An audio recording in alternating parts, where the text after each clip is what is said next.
Okay. Right. So this is VE stuff.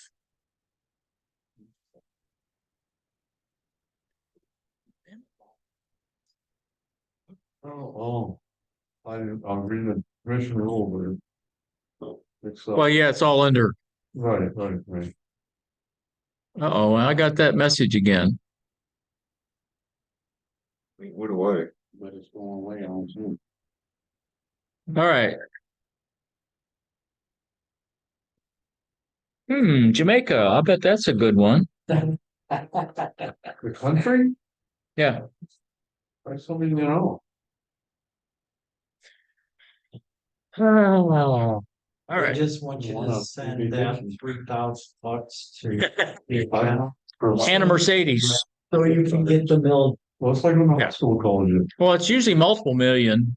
Anna Mercedes.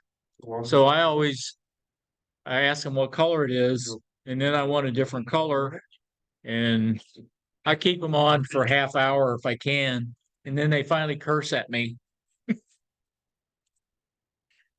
Yeah. That's where AI will be handy because you can have a little app. As soon as you get a spammer, you just turn your phone on, let the AI talk to you for 20 minutes. Well, in most of these, it tells me it's a suspected spammer. Well, that's fun though, talking to them, firing them up. You're shooting the crap with them. Oh yeah, I kind of enjoy it. If I'm not doing something, I'll answer it.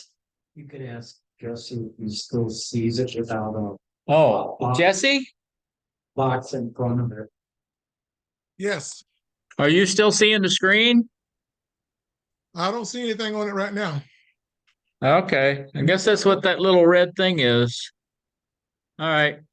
I think last week I stopped the share. Yeah, I see you now, so, but no, All right. Let's see. We want this one. All right. Now you got the green box around it again. You didn't have it just before now. Maybe that's what's being shared. I see the presentation now. Okay. When's the next test sessions? 18th of November at Suntree Public Library. Except now. Yeah, I've already got, I sent Gary the email yesterday. Oh, all right. He asked for my phone number and said. Just paused. If I call something. And so up for it. And it's on, Resume share. library there on Jordan Glass and right across, looking from there is Zaxby's. So No. I'm hoping the Zaxby's will be open by the things fast. Says you're sharing your screen Maybe there's a lot. Yeah, I know, but I can't open the presentation. and you're recording. I think it understands a red one. Buy another one. I did. We've been practicing. And I tried to use it on Zoom for an online test and it wouldn't work. So I haven't brought it here. Usually if I have problems, it's my VPN. I don't, so we have. I've turned VPN off because yeah, I can't run Zoom with VPN. Maybe make sure it didn't come back on. That's all. But if I can get basic formula. And make that come in and I can manipulate. All right. So.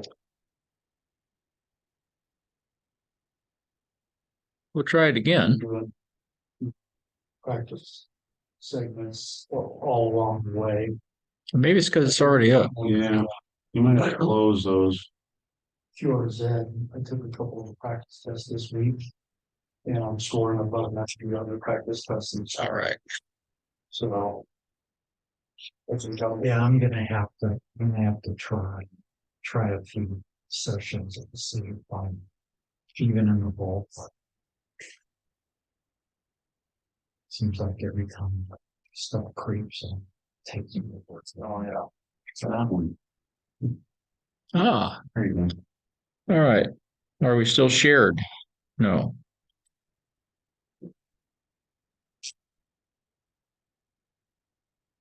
It's the 10 on it. No, it's D, you want E or something. E. Yeah, the box, the blue one. Oh, there we go. Okay. All right. You still see the screen? I do. Okay. I see the presentation. Okay. Uh, some definitions, what it takes to qualify to be a VE, how to administer exams, accreditations, all those good things. Back a long time ago, you used to have to go to an FCC office to take the exam. And at some point, they decided to delegate that, and they formed the Volunteer Examiner Coordinators. And there's 14 of those groups in the United States. The ARL is one, Laurel is one, the Central America VEC is one, which is doing like Georgia, Alabama, a couple of those 3 or 4 states. I don't remember it's N, what is it? Y5 something. But anyway, there's like 14 in different parts of the country. Some of them have liaison groups all over the country, like ARL. I think Laurel probably does. Some of the others are more local, where they're more of a specific area. But the FCC delegated the task of administering the exams and actually putting together the question pools to the VEX. And the VEX also accredit the VEs to do the exams for their particular area. So in order to be a VE for ARL, you have to apply and do a 20-question open book test and send it in along with some other stuff and wait a few weeks, and then they send you a badge. I haven't heard of anybody who didn't pass the test, but it's one of those where you have to kind of really read through the manual to find the answers to their essay questions. I hate essay questions. Some of the others don't go through all the same procedure. Plus, if you're already accredited by one, it's fairly straightforward you just apply to another one and give them your certification and you get a new one. So I've got 3. The other 2 were just a matter of paperwork.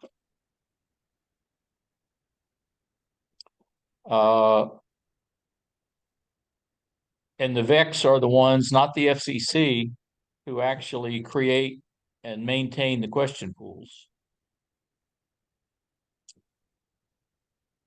And they verify that the VEs don't have criminal records and haven't had their license revoked and all those good things. I think you also have to check the box that you are not a drug user.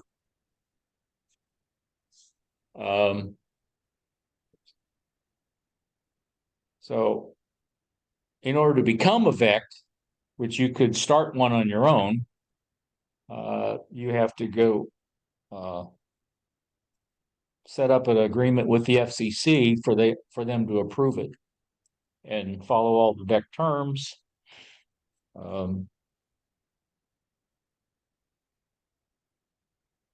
Let's see, what is important there?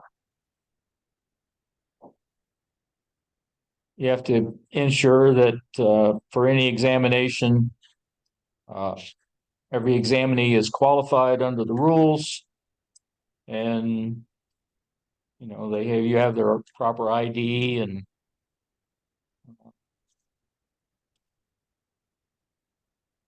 all the information for them that they're not criminals and so on and so forth. So what is a volunteer examiner coordinator?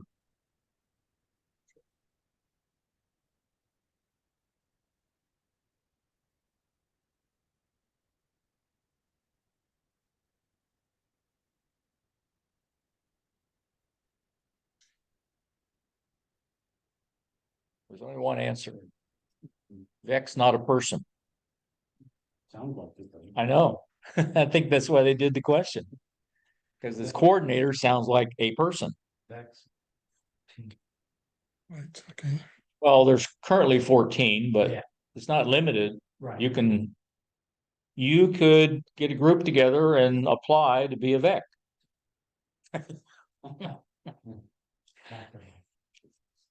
Uh, You have to be an extra, right? no, you can be a general. However, you can only administer technician if you're a general. If you're an extra, then you can administer all three. You have to have a minimum of 3 VEs to administer an exam. At CARS, we've had, I guess, at least one case where we were down to 3. Usually you have 4 or 5 at least. At Suntree with Laurel, we typically have 8 to 10 VEs. So we got 3 VEs that grade. One is the liaison in charge, like Gary, explains all the rules and things. And you have another guy who's kind of coordinating the paperwork, and a couple more going around passing out exams and verifying driver's licenses. And so it kind of helps if you got a lot more people, especially if you got a room full like 20, which the last one down there was 20 people. I'm not sure we could handle more than 22 or 24 in that room. Let's see, My flex test was up at Mims and we came close to that number, which about 20. 20? Yeah, that's a lot. When was that? 9 months ago. Where? February? February is when I took my journal at Mims. Yeah, it might have been that one. Yeah. Okay, so to be an accredited VE, let's see.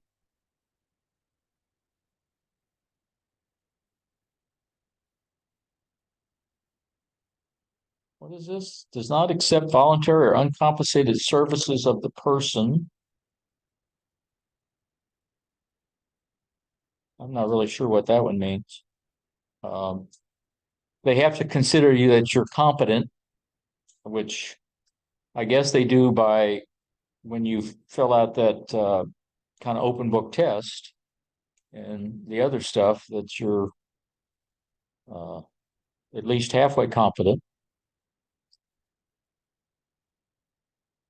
And somehow they judge your integrity and honesty.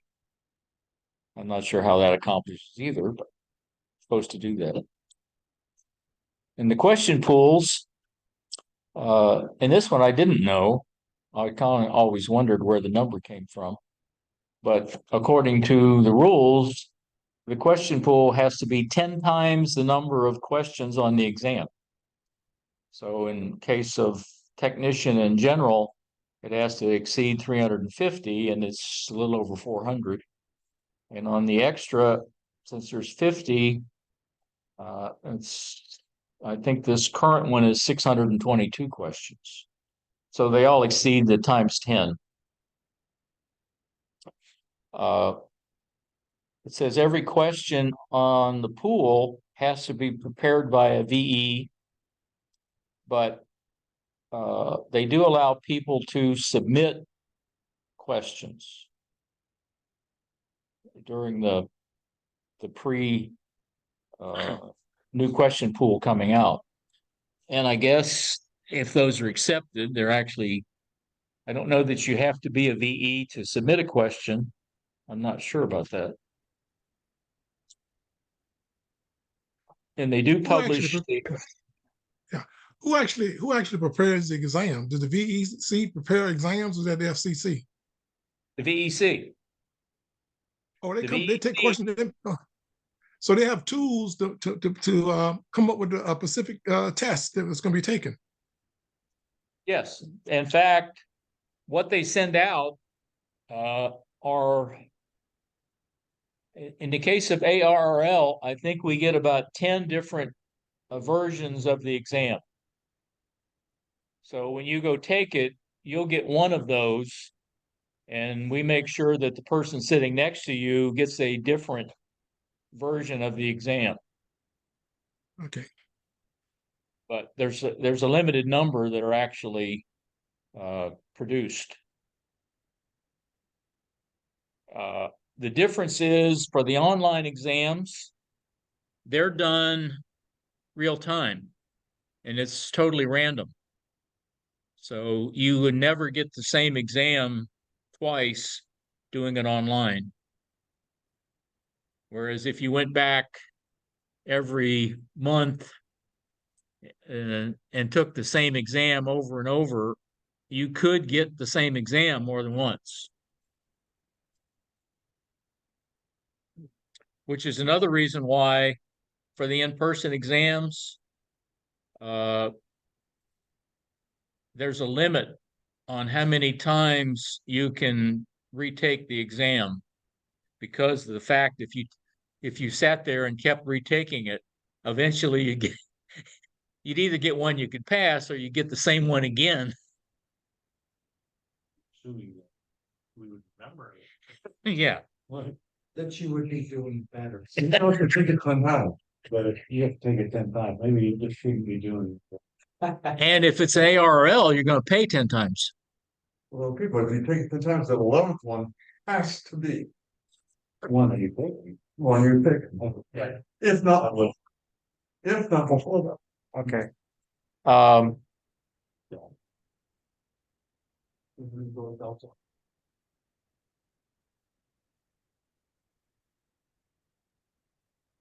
Each general advance and amateur is automatically accredited as VE when the license is granted. We have a lot of VEs if that were the case. So which of the following best describes the volunteer examiner accreditation process?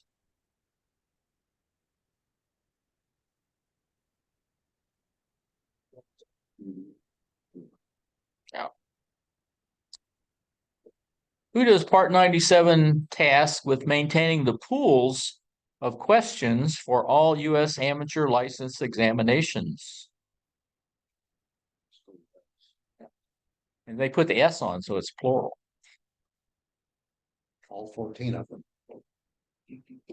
And they all are supposed to coordinate that. So they all have the same question pool. Now, I don't know that, because it's my understanding the VEX produce their own exams.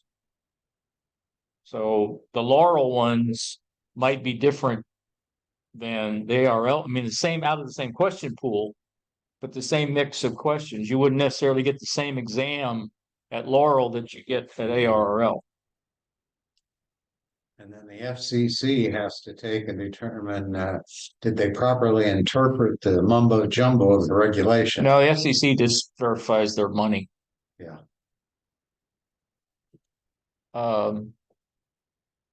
And let's see, VEs are volunteers, not paid. They cannot accept payment, so you can't bribe them. However, the VE group, not the individual VEs, can keep some of the money to pay for out-of-pocket stuff like mailing and things like that. Not many clubs do or groups do. Laurel doesn't charge anything, so there's no money to hold. ARL charges $15. The CAVEC charges 10. And I think our ARL, we're allowed to keep up to $7, but we don't. And Kevin complains about having to pay for postage. For which types of out-of-pocket expenses do the Part 97 rules state that VEs and VECs may be reimbursed?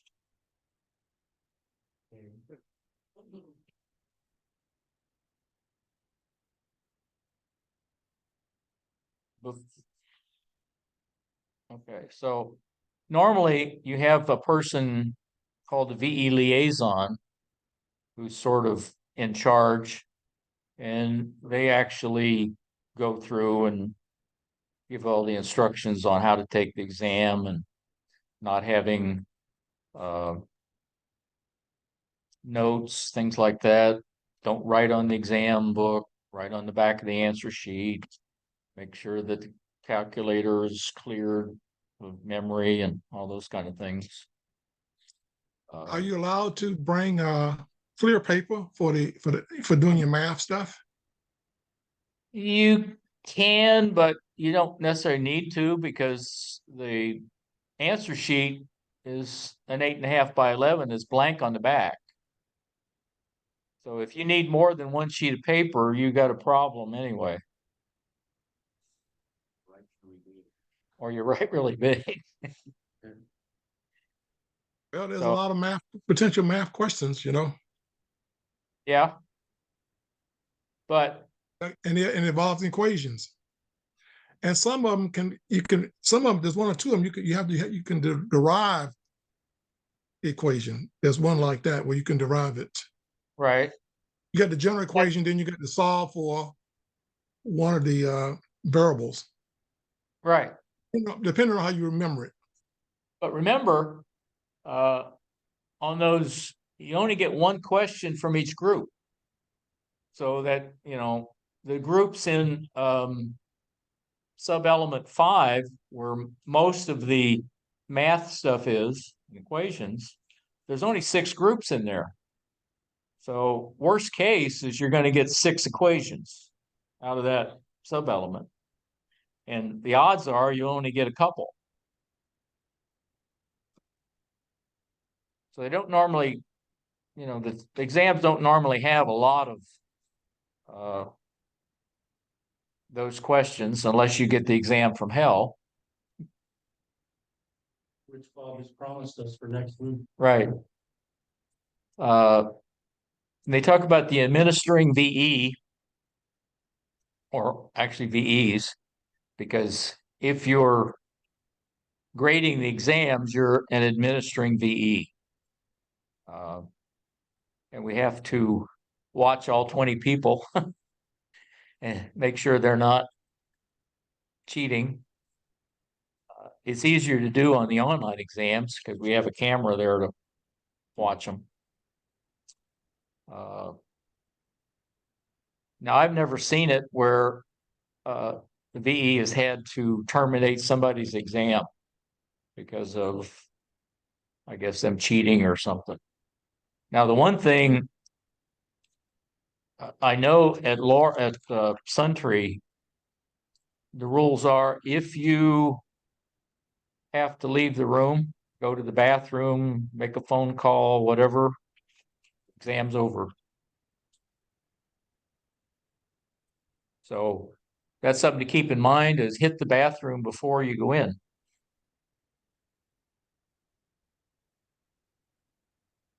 Who is responsible for the proper conduct and necessary supervision during an amateur operator license examination session? Right. A VE can't administer an exam to a relative, and they define all those: spouses, children, grandchildren, uncles, aunts, nieces, nephews. Third cousin twice removed, Huh? third cousin twice removed. Exactly. It didn't say cousin, It just says cousin. but I mean, you can do it your next door neighbor. I said you were supposed to be ethical. Gee, But not if it's I guess all those are blood relatives, no, stuff. not necessarily, right? Yeah. Next door neighbor, let's go. Immediate family. To which of the following examinees may a VE not administer an exam? Village your friend? And it can be an employee. Of course, that's not necessarily good or bad for the employee. It might be closer than your stepchild. Which of the following examinees may VE not, oh, we already did that one, relatives. C. Administering. I can't, or any VE can't falsify the exam for money or bribes or other considerations. Some sort of bribe, I guess. And if they're caught, they lose their license, not only the VE accreditation, but lose their license. So what's the penalty for a VE who fraudulently administers or certifies?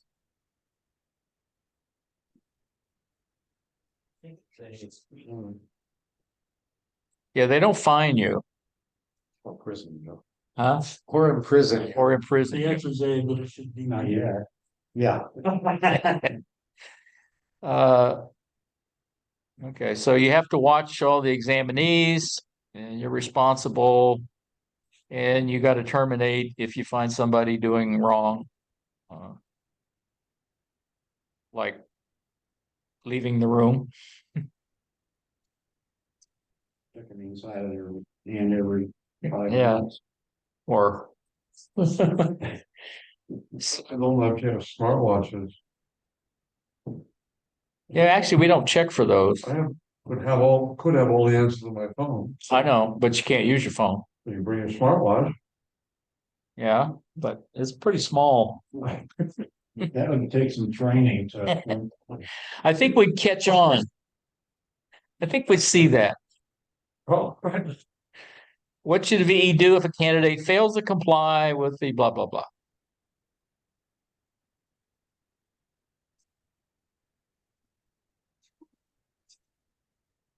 Bob, I didn't see anything where a candidate cheats or do something wrong and he's barred from ever becoming an amateur. I didn't see that on any of the questions.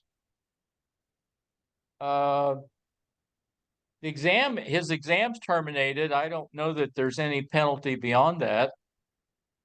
I guess, they come back and try again and not cheat. Or not get caught, yeah. But usually there's enough people, it's pretty hard to cheat.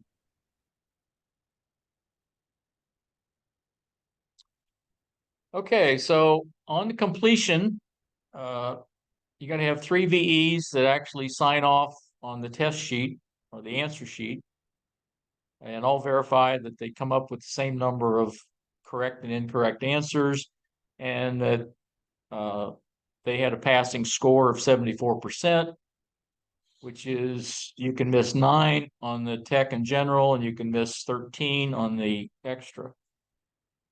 How does it work with cell phones and the testing? Do you leave them on a separate table or how does You that? can put it on the floor or basically you're supposed to turn it off, but yeah, we don't confiscate them, but you can't have your cell phone laying on the table next to you.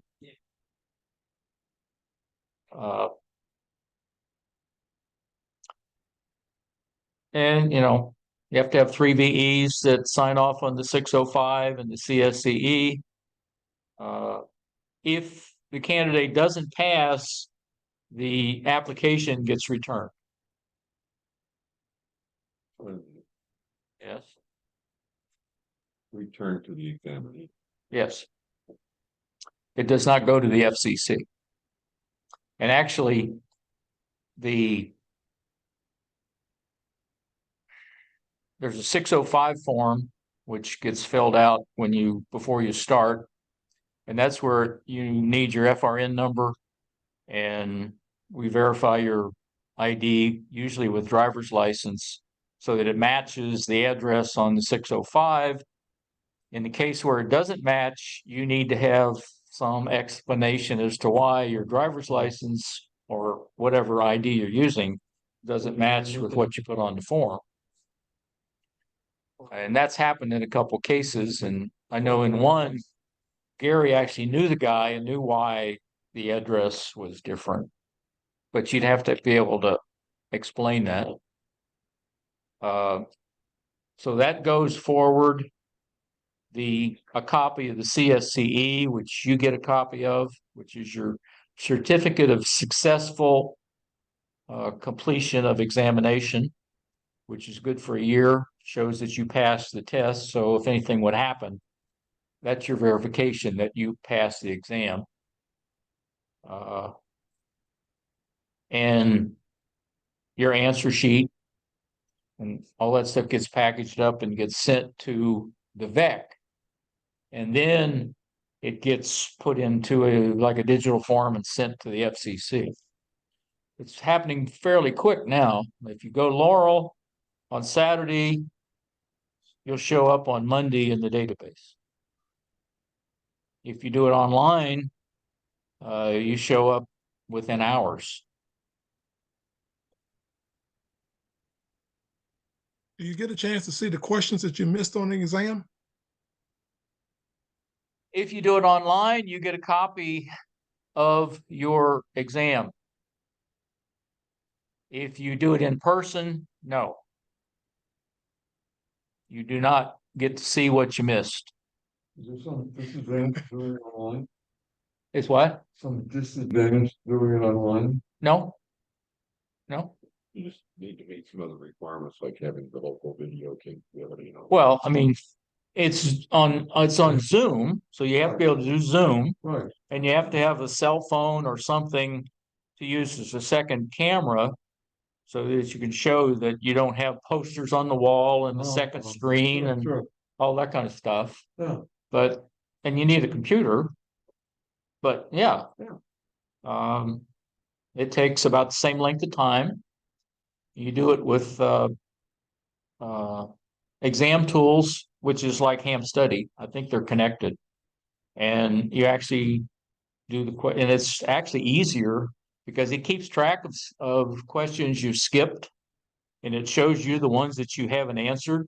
So you can go back and you don't have the problem of screwing up on the answer sheet and getting them out of sync. Are these scheduled or? Yeah.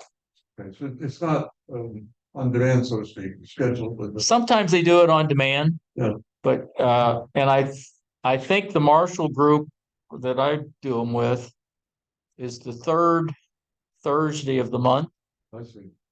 in the evening at like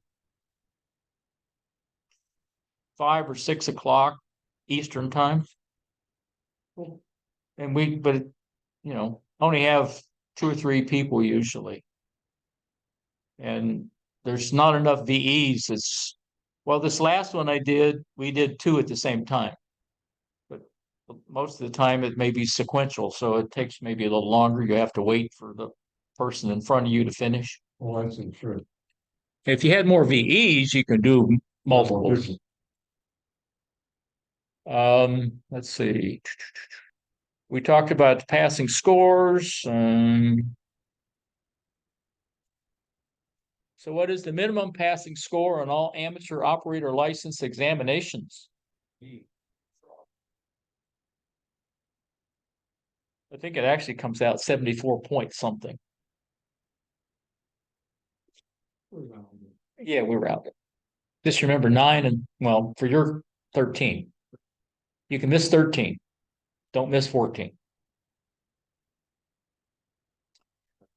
Let's see. Once you pass, certify it.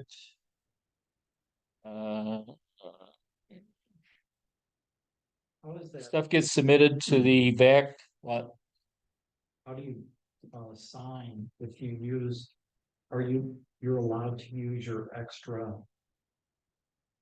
at that day when you pass it, if you sign like slash whatever, or you just. Technically, until it shows up in the FCC database, you have to use slash AG or AE.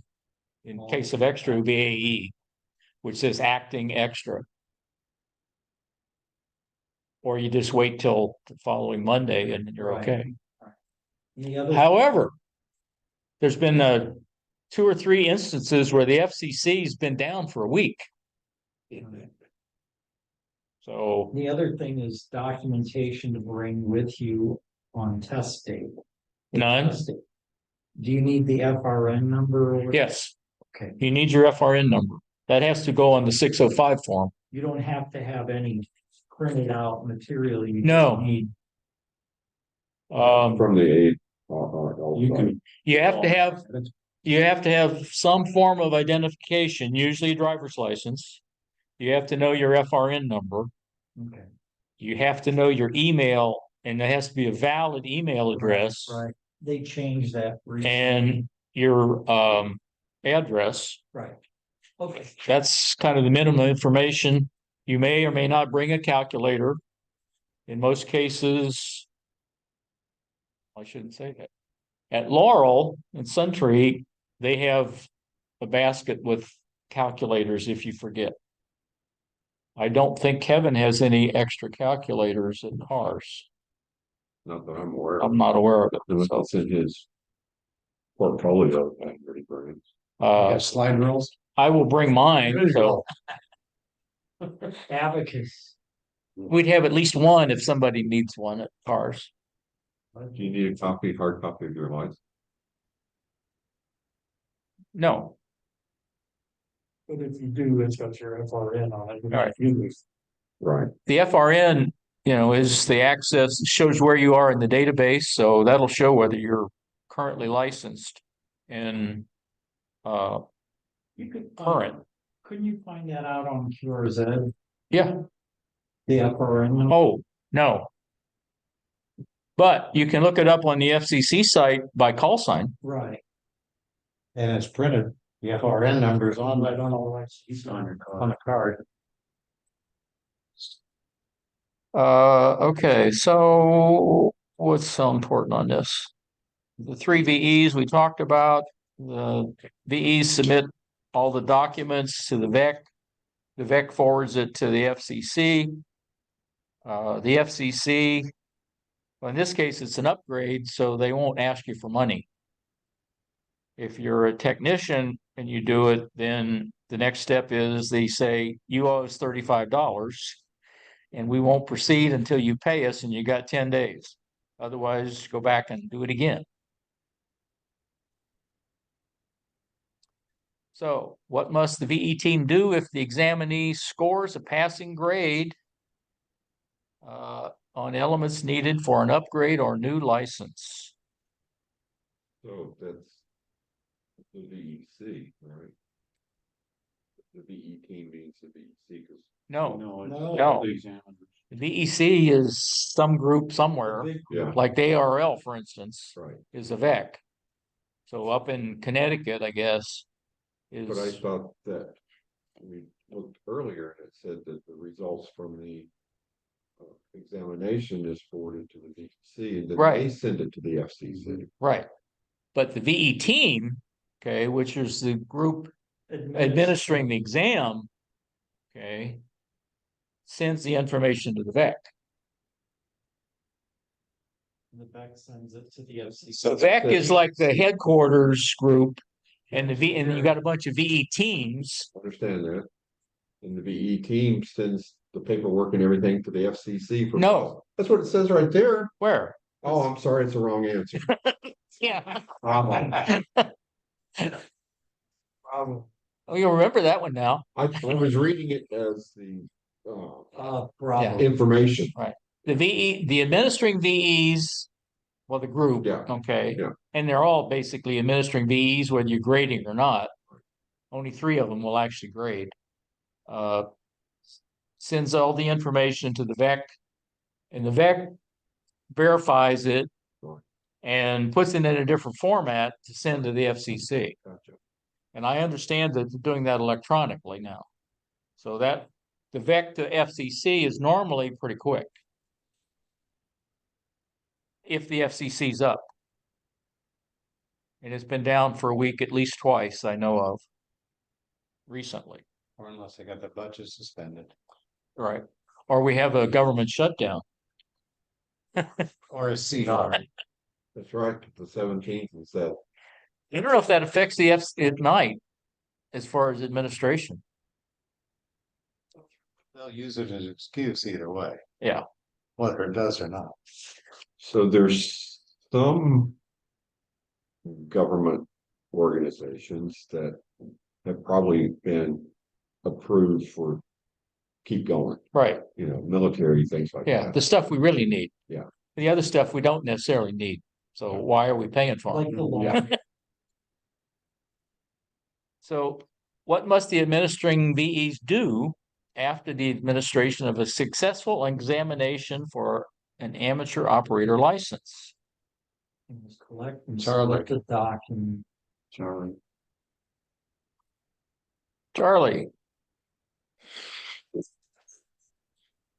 And if you don't score a passing grade, we return your basically your 605 form.